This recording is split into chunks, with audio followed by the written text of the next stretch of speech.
Salut tout le monde, très urgent. Aujourd'hui, vendredi 13 décembre 2024.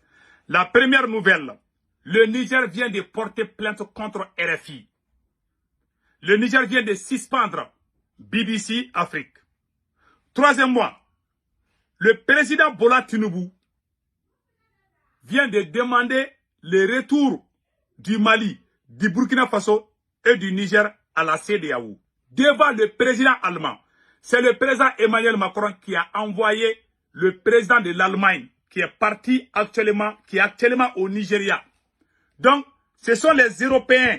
La France se cache derrière le président allemand pour faire la médiation afin que l'AES retourne dans la CEDEAO. Cher président de l'AES, je vous prie de ne jamais retourner dans la CEDEAO. On ne veut rien avoir avec ces gens. On ne va pas les faire la guerre, mais nous devons penser à agrandir l'AES. C'est un complot de la France. Il ne faut pas négocier avec eux. Donc, voilà, entre autres. Nous venons d'apprendre que les nouvelles autorités syriennes ont bel et bien été aidées par les services secrets ukrainiens. Ces 20 agents des services de renseignement ukrainiens sont partis en Syrie pour donner la technologie des drones de kamikazes. Ceux qui sont au pouvoir aujourd'hui sont les alliés de l'Ukraine. Je suis désolé, je vous dis ça aujourd'hui. J'ai appris qu'ils ont trahi la Russie. Donc on a joué avec la Russie. Et je peux dire que peut-être, les données que j'ai actuellement, je peux dire peut-être, la Russie risque de perdre complètement la Syrie. Après, on va donner des détails. Donc, cher peuple de l'AES, faisons beaucoup attention. Pourquoi le Niger a porté plainte contre RFI? Parce qu'ils ont fait les RFI a donné des fausses informations concernant le combat qui s'est passé au Niger. Deuxièmement, la radio BBC. Et troisièmement, ils ont fait des faux rapports. Le Human Rights a fait des faux rapports contre le Mali, contre l'armée malienne aussi. Tous ces médias-là sont les médias occidentaux.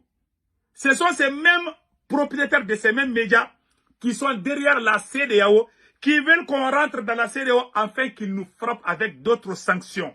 Cher président de l'AES, ne tombons jamais dans ces erreurs. Nous, le peuple de l'AES, nous vous soutenons. Nous sommes de cœur avec vous. Mais pardon, les histoires de négociations avec la CEDEAO, on ne veut plus entendre parler de ça. Donc, allons-y avec la première nouvelle. Le gouvernement du Niger vient de porter plainte contre la radio, et contre RFI. Voilà.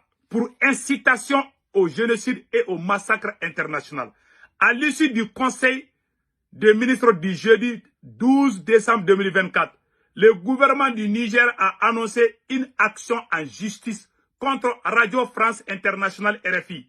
La plainte vise des accusations graves, notamment l'incitation au génocide et au massacre intercommunautaire. Il faisait la même chose, hein. Chaque fois, RFI dit que l'armée malienne est en train de tuer les peuples, alors que c'est faux. Je vous ai dit, hein, les gens qui disent « Ah, Sékou Toungara, pourquoi tu regardes RFI ?» Comment les autorités nigériennes ont su ça? Souvent, il faut les regarder pour démentir les mensonges qu'ils sont en train de fabriquer contre nous. On n'écoute pas RFI parce qu'on les aime. On les regarde parce qu'ils sont écoutés. Ils peuvent mentir. Parce que s'ils mentent, il y a des gens qui vont écouter et puis ils vont croire. Donc, voilà. Donc, selon le communiqué officiel, RFI est accusé d'orchestrer une vaste opération de désinformation visant à dresser les populations entre elles en créant des sentiments de rejet entre les communautés. Le gouvernement nigérien dénonce un montage grossier et met en cause l'utilisation par RFI d'apatrides servant de relais et des opérations de déstabilisation. Des publications sur les pages Facebook de la radio montrant des villages brûlés sont pointées du doigt, rappelant, selon le communiqué, le triste souvenir du passage des missions colonisatrices. Le gouvernement nigérien accuse RFI qu'il qualifie d'outil de propagande de la politique extérieure de la France, d'être devenu un instrument d'incitation au massacre et au génocide, comparant sa ligne éditoriale à celle ayant précédé des atrocités dans les autres pays. En conséquence, le Niger a décidé d'engager une action en justice contre RFI pour incitation au génocide et au massacre intercommunautaire sur son territoire, source RTN. Nous disons bravo au général Tchani. La radio Mill Collins, là, dirigée par la France, c'est ça qui a créé le génocide au Rwanda. Ils ont fait la même chose au Mali. C'est des menteurs, c'est des vampires. Ils veulent voir les pays de l'AES à feu et à sang. Hier, tout vraiment, j'ai fait des émissions sur ça. Donc, ils sont en train, RFI est en train de monter des mensonges. Même hier, ils ont fait un faux rapport contre le Mali. Dans ces rapports, voilà, c'est écrit ici, hein, je vous montre ça tout de suite. Ils ont montré un faux rapport. Ils disent qu'au Mali, Human Rights Watch déplore le manque d'informations de justice pour les victimes d'abus. L'Organisation de défense des droits de l'homme documente de nombreux nouveaux cas de violence sur les civils maliens perpétrés par les groupes djihadistes liés, voilà, ou par le groupe État islamique, mais aussi par les forces armées maliennes et les supplétifs russes du groupe Wagner. Vous avez vu maintenant? Human Rights pointe les difficultés à faire remonter tous ces cas depuis le départ de la mission de l'ONU dans les pays. MINUSMA. Vous voyez, ils sont en train de mentir contre le Mali. Ils sont en train de mentir contre le Burkina Faso. Ils sont en train de mentir contre le Niger. Et ces mêmes personnes sont les propriétaires de la CEDEAO. Vous voyez comment les choses... ouais. Et regardez Bola Tinubu. Et regardez le président de l'Allemagne. Ça, c'est le président de l'Allemagne. Et regardez bien. Il s'appelle Frank-Walter Steiner. Ça, c'est le président de l'Allemagne qui a été envoyé par Macron pour négocier le retour des pays de l'AES dans la CEDEAO. Je vais lire ce qui est écrit ici. Voilà Bola Tinubu. Voilà le plus grand danseur du monde. Voilà ce qui est écrit ici. Écoutez ça très bien. La CEDEAO doit gérer le retour de Burkina Faso, du Mali et du Niger avec diplomatie. Président nigérien. Le président du Nigeria, Bola Tinubu, a déclaré mercredi que l'intérêt et le bien-être des citoyens du Burkina Faso, du Mali et du Niger demeurent une priorité pour les dirigeants de la communauté économique des États de l'Afrique de l'Ouest, assurant que la diplomatie et la sagesse seront les principes directeurs de la réintégration de ces pays au sein de l'organisation régionale. Recevant le président allemand Frank-Walter Steiner en visite à Abuja, la capitale du Nigeria, M. Bola Tinubu, qui est le président de l'autorité des chefs de l'État et du gouvernement de la CEDEAO, a dit que les dirigeants des trois pays avaient été jusqu'à présent réticents à présenter des programmes de transition assortis de dates précises. Il est en train de rendre compte. Lui, il est le président de l'Allemagne. Il a été envoyé par Macron et l'OTAN pour voir ce qui se passe. Voilà le maître et voilà l'esclave. Voilà l'esclave qui fait des comptes rendus à son maître, qui est lui. Parce que si la France envoie quelqu'un là-bas, là, si un Français va là-bas, les gens vont soupçonner. Donc, vous avez vu maintenant que la CEDEAO appartient aux Blancs. C'est lui, hein. Quand il est parti seulement, Bola Tinubu a commencé à parler. Ouais, voilà. Donc, si on rentre dans la CEDEAO là, c'est la même chose. Vous vous rappelez bien. Attends, je vais vous montrer ça tout de suite. J'ai une petite surprise que je vais vous montrer. Ça nous rappelle quoi? Ça nous rappelle de quelqu'un quand même. Voilà. Devinez. Voilà. Devinette, comment on dit ça. Voilà. Je vais vous montrer ça tout de suite. Vous allez comprendre qu'est-ce qui se passe. Pourquoi tout ça là? Pourquoi toutes ces tournures là? Pourquoi tout ça? Écoutons. Je vais vous montrer ça là tout de suite. Il faut faire beaucoup attention. Il faut faire beaucoup attention. Il faut jamais... Voilà. Attendez là. Je pense que j'en ai ici. Je vais vous montrer ça tout de suite. Vous serez très très content.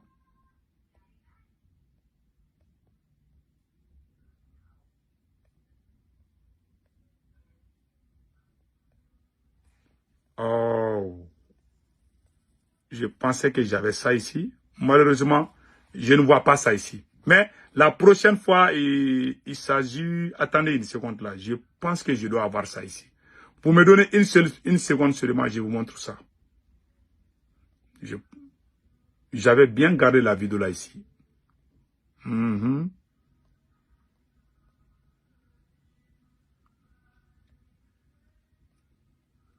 Malheureusement, je ne vois pas la vidéo là ici. Voilà, c'est la vidéo de Dr Choguel Koukala Maïga où il parle de ce que la CEDEAO fait. Voilà, j'avais ça ici, malheureusement. Je pensais que j'avais ça ici. Donc, c'est pas grave, on va continuer avec l'émission. Ok, on continue. Donc, le président du Nigeria était en train de faire le compte rendu au président du, comment on appelle là, était en train de faire le compte rendu au président au président allemand. Voilà, au président allemand. Donc voilà, entre autres, ce qui avait été décidé. Donc allons-y maintenant avec la troisième étape. Tout le monde sera content tout de suite. Voilà, on va lire les restes.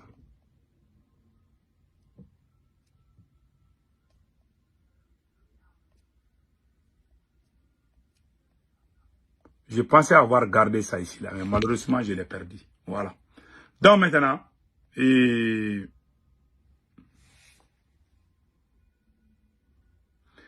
Tinubu dit que l'organisation régionale laissera la porte ouverte au retour de la démocratie dans les pays concernés. Notamment, c'est ce que la CEDEAO a toujours défendu. Donc, et il parle toujours de démocratie. Hein. Voilà. Ils veulent que les Mali de Burkina organisent des élections. Ça, c'est l'idée. Voilà. C'est comme ça. C'est ça leur vœu. Hein. Nous, on dit on ne veut pas élection. Comme Assimi Goïta veut élection, c'est pas grave.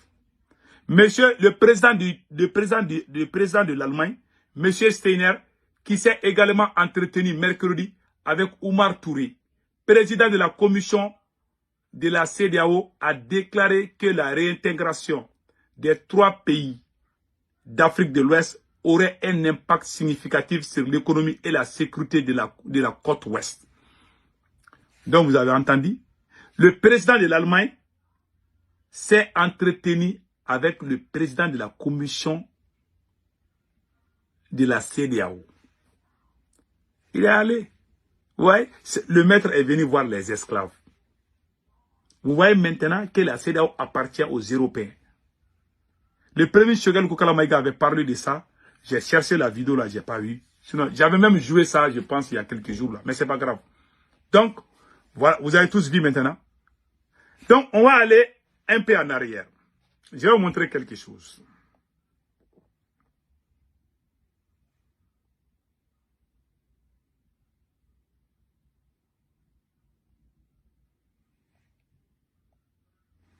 Voilà. Maintenant, écoutons. Été adressé.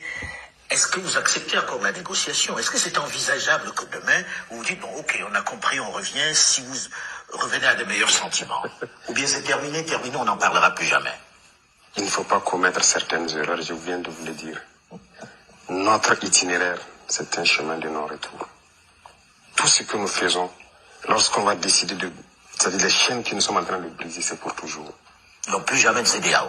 Non, c'est fini. Si on entre là-dedans, et c'est ma dernière question, si on entre là-dedans, ça veut dire aussi que dans quelque temps, vous allez vous attaquer à la monnaie, qui est le CFA. Vous avez entendu? Le président du Burkina Faso a dit qu'on ne va jamais rentrer dans la CEDEAO. Merci au capitaine Ibrahim Traoré. Il ne faut pas rentrer là. Parce que vous avez tous dit qu'on n'est plus. Parce que nous, ce qu'on sait, ce sont nos présidents qui sont venus nous dire que nous ne sommes plus dans la CEDEAO. Je pense que Général Tchani aussi avait dit ça. J'avais ça là. Attendez là. Général Tchani avait dit ça aussi, hein, qu'on n'est plus dans la CEDEAO. Général Tchani avait dit ça. et beaucoup d'autres présidents. Voilà. Même le président malien aussi avait dit ça. Que c'est fini, on n'est plus dans la CEDEAO. Si on n'est plus dans la CEDEAO, je me demande pourquoi ces gens-là parlent de négociations. Il faut faire un communiqué. Les présidents de l'AES doivent faire un communiqué pour dire que ils sont pas, on n'est pas dans la CEDEAO. Il faut vraiment nous informer. On écoute le général Tchani aussi. Être à la Confédération et nous parler de la CEDEAO. Je vous ai dit, la Confédération est une étape intermédiaire. D'accord. Nous allons, Inch'Allah, vers la fédération. La CEDEAO est derrière nous. Et pour ceux qui disent que les peuples de l'AES ou de la Confédération de l'AES, Monsieur le Président, par rapport à cette question de CEDEAO, on a vu quelques tentatives de certains pays pour amener les États de l'AES au sein de la CEDEAO. On peut dire aujourd'hui que ce départ de la CEDEAO des 3 États de l'AES est irréversible et définitif. Mais ça, c'est une question à laquelle je n'ai pas besoin de répondre. D'accord. On ne peut pas être à la Confédération et nous parler de la CEDEAO. Je vous ai dit, la Confédération est une étape intermédiaire. D'accord. Nous allons, Inch'Allah, vers la fédération. La CEDEAO est derrière nous. Et pour ceux qui disent que les peuples de l'AES ou de la Confédération de l'AES ne pourront plus circuler dans les États de la CEDEAO, ils sont d'abord combien? Ces États de la CEDEAO? Il y avait 16. Oui. Un est parti, Voilà. la Mauritanie. Tout à fait. 3 autres sont partis, Oui. Il n'y en a que le 12. Burkina, le Mali et le Niger. Il y a 12. Nous sommes à 194 États reconnus aux Nations Unies. Oui, à travers le monde, oui. Comment le Nigeria se débrouille dans le reste de ces États-là? Dans ces 182 États, est-ce que c'est la CEDEAO? C'est les règles de la CEDEAO qui s'appliquent dans les 182 États? Il faut écouter. Hein. De la même façon que nous avons des ressortissants au sein de la CEDEAO, ces pays de la CEDEAO ont des ressortissants au Niger. D'accord? Que personne ne se laisse divertir. Voilà. Toute mesure contre la Confédération se verra immédiatement appliquer la réciprocité. Yes! C'est tout. Voilà ce qu'on veut entendre. Merci le général Tchani. Vous avez tous entendu maintenant? Alors, vous avez dit qu'on a la CEDEAO derrière nous. Le capitaine Ibrahim l'a dit, le président Assimi Goïta l'a dit, le président général Tchani. Vous avez tous dit que la CEDEAO, la page de la CEDEAO est tournée. Ces gars de la CEDEAO, ils sont en train de laisser dire encore. On entend des choses, mais on vous croit. On observe. Mais on va pas négocier avec la CEDEAO pour rentrer dedans. On veut être des voisins, c'est tout. Voilà. Donc, c'est ce que j'avais à dire par rapport à la CEDEAO. Nous remercions le Niger. Le Niger vient de suspendre aussi la BBC Afrique, je pense bien. Voilà, British Broadcasting Corporation, BBC. Donc, c'est un peu ça. Vraiment, nous disons bravo aux autorités du Niger et bravo aux autorités du Mali. Du Burkina Faso aussi, bravo aux autorités du Burkina Faso, bravo aux autorités du Mali, bravo aux autorités du Niger aussi. Donc maintenant, nous allons vous montrer comment l'Ukraine a aidé les nouvelles autorités syriennes pour combattre l'armée syrienne. Je vous laisse un film documentaire. Ça fait très mal, hein, mais on est obligé de vous montrer. Voilà, attendez, je pense que j'ai la vidéo là ici. Voilà. Entraide entre deux hommes que vous allez voir apparaître sur cet écran en photographie. Oui, ces deux hommes, le président ukrainien Volodymyr Zelensky. Ah oui, c'est assez surprenant quand même. Et le nouveau maître de Damas, Abou Mohamed Al-Joulani. Cela vous surprend? Oui. Elle a de quoi surprendre, cette entraide. C'est une entraide militaire. Zelensky aurait fourni des drones à Al-Joulani.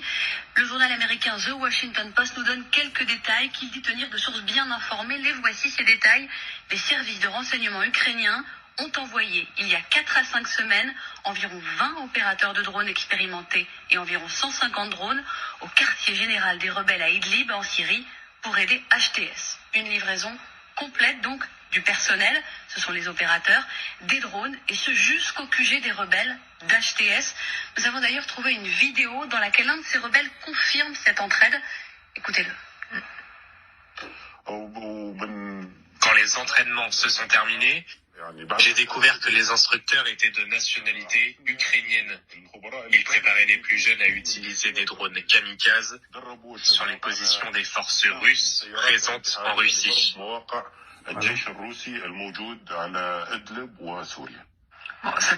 effectivement, ça paraît extrêmement incroyable. Pourquoi est-ce que les Ukrainiens font ça? Est-ce que vous aimez les citations? Oui. Vous allez voir, j'en ai une pour vous. Rien ne renforce plus l'amitié qu'un ennemi commun. Vous la connaissiez? Non. Elle est de Frankfurt Moore, un journaliste écrivain irlandais né au 19e siècle. Il n'a pas passé la postérité, je vous l'accorde. C'est vrai. Mais sa petite maxime, si. Elle est universelle et en plus, elle traverse les frontières.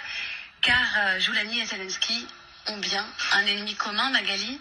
La Russie. La Russie. Évidemment, la Russie qui a apporté une aide décisive au régime Assad à partir de 2015. La Russie qui a envahi l'Ukraine en 2022. Le programme d'aide secrète de l'Ukraine à la Russie est un secret de Polichinelle, écrit aujourd'hui le Washington Post. Un secret de Polichinelle est sans doute un vieux secret. Au mois de juin dernier, le Kyiv Post publiait des informations obtenues auprès du renseignement ukrainien. Dans cet article qui vient d'apparaître sur cet écran, il écrivait que depuis le début de l'année, les rebelles syriens soutenus par des agents ukrainiens ont infligé de nombreuses frappes aux installations militaires russes présentes dans la région. L'escadron spécial ukrainien en action s'appellerait Kinnik. Plus récemment, et toujours selon le Kyiv Post, il serait crédité d'une attaque contre une base militaire russe située dans la banlieue d'Alep le 15 septembre dernier. Donc ça veut dire que les Ukrainiens laissent filtrer cette information d'entraide, mais rien n'est dit ouvertement. Les Russes en parlent pour la dénoncer et au plus haut niveau de l'État. En septembre dernier, le ministre des Affaires étrangères, Sergueï Lavrov, était à New York pour une session de l'Assemblée générale des Nations unies. Face aux journalistes, il avait affirmé que les Ukrainiens avaient des liens avec HTS et qu'il les aidait à préparer, je cite, des provocations. Côté ukrainien, c'est moins direct. Mais je vais me permettre de vous rappeler cette déclaration de Kirilo Boudanov, le chef du renseignement militaire en mai 2023. Nous avons tué des Russes et nous continuerons à tuer des Russes partout dans le monde jusqu'à la victoire totale de l'Ukraine. Partout dans le monde, donc jusqu'en Syrie, visiblement. Effectivement, Lavrov à l'ONU, ça ne nous avait pas interpellé à l'époque. Effectivement, le groupe HTS, on n'en parlait pas vraiment. C'était une déclaration au milieu de plein de réponses avec les journalistes. Ça passait en effet assez inaperçu. Je l'ai retrouvé dans un très long pavé de questions-réponses au milieu. Vous avez tous entendu que Dieu protège l'AES. Les Ukrainiens ont bel et bien participé au combat aux côtés des terroristes. Ils ont fait la même chose à Tezawantem, non? Ils ont fait la même chose en Syrie. Donc vous voyez maintenant. Mais on prie, j'en suis sûr, je crois au tout-puissant Allah. Je pense que le Mali va gagner, Inch'Allah. Mais restons vigilants. Je ne parle pas pour faire peur à quelqu'un, mais je vous montre les liens. Mais je prie aussi, et je suis confiant que le Mali va s'en sortir, Inch'Allah. Le Burkina aussi va s'en sortir, et le Niger aussi va s'en sortir. Que Dieu bénisse l'AES. Restons très vigilants, cher peuple de l'AES. Je m'adresse au président de l'AES pour l'amour de Dieu. Cette histoire de CEDEAO, il faut vraiment nous donner des informations. Il y a des gens qui disent que les présidents de l'AES veulent rentrer dans la CEDEAO encore. Il faut faire un communiqué pour démentir ces infos. Parce que la CEDEAO va faire une rencontre. On nous a fait savoir qu'ils vont faire semblant, c'est comme si l'AES n'est plus dans la CEDEAO, mais ils vont donner une forme. Mais en réalité, nous resterons toujours dans la CEDEAO. C'est ça qui a été dit. Ce sont les rumeurs. Il faut vraiment que vous démentez ces rumeurs-là. Sinon, les choses qu'on voit, ça nous pousse à soupçonner un peu. Parce qu'on n'a pas encore de passeport de l'AES. Vraiment. On veut vraiment ça. On veut la monnaie. On veut abandonner les francs CFA aussi. Donc, nous sommes de cœur avec tous les peuples de l'AES. Passez un excellent week-end.